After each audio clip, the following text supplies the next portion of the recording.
شیطان کو یہ بات اچھی نہ لگی، بلکہ وہ اول دن سے ہی عورت کو حیا کی چادر تار تار کر دی۔ شیطان کو یہ بات کہاں اچھی لگے کہ عورت پردے میں رہے، گھر کے اندر رہے۔ سب سے بڑا جو شیطان کا جال ہے وہ عورت ہی ہے۔ عورت کے ذریعے سے وہ فتنے پیدا کرائے گا، عورتوں کو گھر سے باہر نکلوائے گا، ان سے ہر وہ کام کرائے گا جو ان کو نہیں کرنے۔ اور آج عورت ہر وہ کام کر رہی ہے جو شریعت میں سختی سے جن کو حرام بتایا گیا ہے، وہ کام سب انجام دے رہے ہیں۔ اور اس کے ذریعے سے جب عورت اپنی حدود سے خارج ہوتی ہے، جب حدود احکام شریعت سے عورت جب باہر نکلتی ہے حدود سے، تو کئی فتنے اس کے ذریعے سے بڑے بڑے فتنے باز بنتی ہے، کئی خاندانوں کی بربادی، ہلاکت، تباہی، بے عزتی اور بدنامی کا سبب بنتی ہے ایک عورت کی وجہ سے۔ آپ دیکھو اگر کہیں عشق کا معاملہ ہو، محبت کا معاملہ ہو، شادی کا معاملہ ہو، تو عورت کی وجہ سے لڑائی جھگڑے، عورت کی وجہ سے زیادہ خون ریزی ہو جاتی ہے عورت کی وجہ سے۔ تو یہ فتنے عورت کے ذریعے سے برپا ہوں گے۔ اللہ کے نبی صلی اللہ علیہ وسلم نے فرمایا کہ میں نے اپنے پیچھے عورتوں سے زیادہ نقصان اور زر رسا فتنہ مردوں کے پیچھے کوئی نہیں چھوڑا۔ اللہ کے نبی فرما رہے کہ میں نے اپنے پیچھے جو سب سے بڑا فتنہ چھوڑا ہے، وہ مال کا بھی ذکر ہے کہیں کہیں کا پر، اور عورتوں کا بھی فتنہ ہے کہ میں نے اپنے پیچھے جو سب سے بڑا فتنہ چھوڑا ہے وہ عورت ہے۔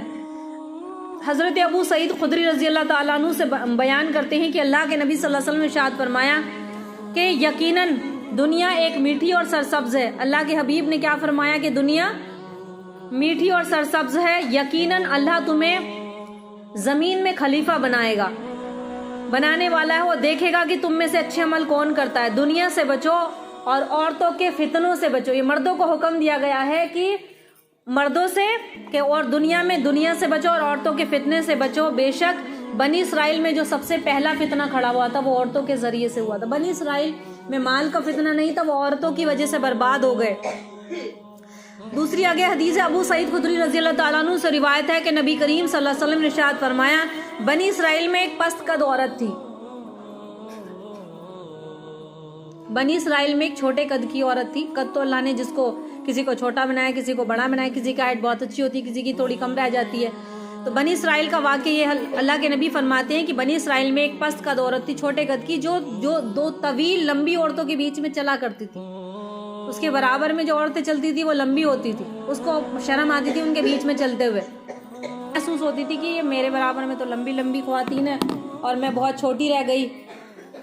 اب اس نے اپنی ہائٹ بڑھانے کے لیے کیا کیا جو آج کل ہم بھی کرتے ہیں، ہم لوگ بھی ایسے ہی کرتے ہیں۔ بعض جو دو طویل قامت عورتوں کے ساتھ چلا کرتی تھی، اس نے 2 لکڑی کے جوتے پہن لیے، لکڑی کے جوتے بنوائے، اس کے نیچے ہیل لگوائی لکڑیوں کے جوتے، جیسا آج کل ہم لوگ بھی کرتے ہیں، ہیل پہننے کی عادت ہے بعض کو۔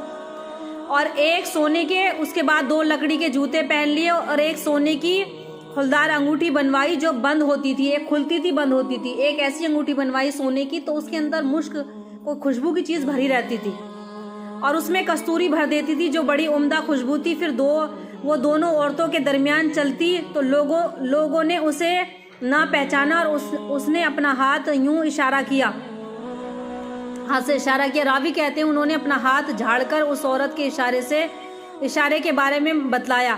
مسند ابی اعلیٰ میں ایک روایت ہے کہ وہ عورت جب مردوں کی مجلس کے پاس، مطلب وہ جب پھر اس نے اپنی لکڑی کی جوتیاں بنا لی، ہیل اس کی ایڑیاں اونچی کر لی تو اسے پھر کسی نے نہیں پہچانا۔ پہلے اس پر مطلب اسے کوئی نہیں دیکھتا تھا، اس کے بعد جب وہ لمبی ہو کے چلنے لگی تو سب دیکھ رہے تھے اسے۔ اس کے بعد ایک اور روایت میں ہے کہ وہ عورت جب مردوں کی مجلس کے پاس سے گزرتی تھی تو اپنی انگوٹھی کھول لیا کرتی تھی اور اس کی خوشبو مہکنے لگتی تھی۔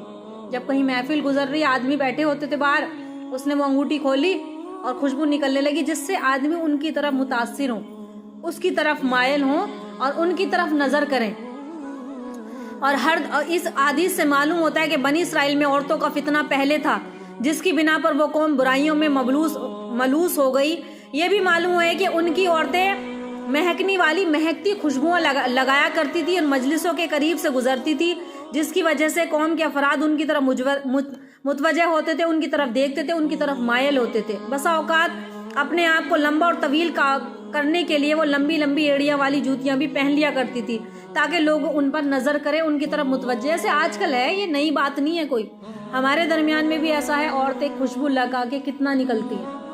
اگر ہم خوشبو نہ بھی لگائیں تو ہماری شیمپو میں ہر چیز میں خوشبو، وہ ایک طرح سے جائز ہے کیونکہ شیمپو صابن استعمال کرنا جائز ہے، اپنے بدن کو پاک صاف رکھنا۔ ایک ہے اسپیشل خوشبو لگانا جو اسپرے وغیرہ لگاتے ہیں، اگر لگانا ہے تو اپنے گھر لگا سکتے ہیں، باہر نکالنے کے لیے منع ہے۔ اسی وجہ سے منع ہے کہ یہ فتنہ اتنا عروج پر ہے اور چل رہا ہے فتنہ، ہمارے زمانے میں سب فتنہ چل رہا ہے یہ۔ اگر وہ عورتیں اپنے آپ کو لمبا طویل کرنے کے لیے قد بڑا کر دیتی تھی، اوڑیا والی جوتیاں پہن لیتی تاکہ لوگ ان پر نظر کریں اور ان کو دیکھیں، اور بالکل یہی صورتحال آج بھی ہے۔ عورتیں فیشن، ننگے منہ ننگے سر، عطر، فیشن، پرفیوم لگا کر بازاروں میں جانا، گلیوں میں جانا، کھیل کے میدان میں گھومتی پھرنا، بلکہ کھیلوں کے مطلب میچ وغیرہ میں سب بیٹھی ہوتی ہیں، باہر ملکوں میں تو جاؤ تو اور بھی، یہاں تو پھر بھی بہت اچھا ہے۔ تو یہ ہمارا آج کا دور ہے۔ اللہ کے نبی صلی اللہ علیہ وسلم ارشاد فرمائے، اللہ تعالیٰ کی یہ حدیث مبارکہ ہے کہ عورتوں کے ذریعے سے فتنہ پیدا ہوگا اور یہ فتنہ عروج پر ہے۔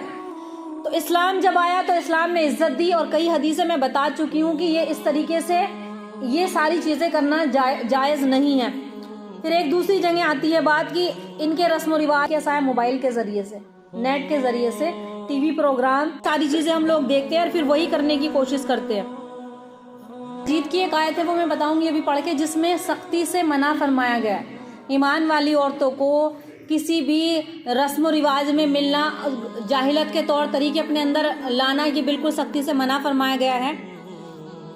قرآن مجید کی سورہ احزاب کی آیت ہے۔ اچھا، سورہ احزاب کے اندر، سورہ نور کے اندر اگر کوئی قرآن پڑھ لے تو اچھی بات ہے، اور آگے ترجمہ سیکھنے کی کوشش کرے تو سورہ نور کا ترجمہ پورا دیکھے، سورہ احزاب کا ترجمہ پورا اس کا مطالعہ کرے اچھے طریقے سے کہ اس میں اللہ تعالیٰ نے عورتوں کے حق میں کتنے احکام نازل فرمائے، خصوصاً ایک عورت کو جو کرنے چاہیے۔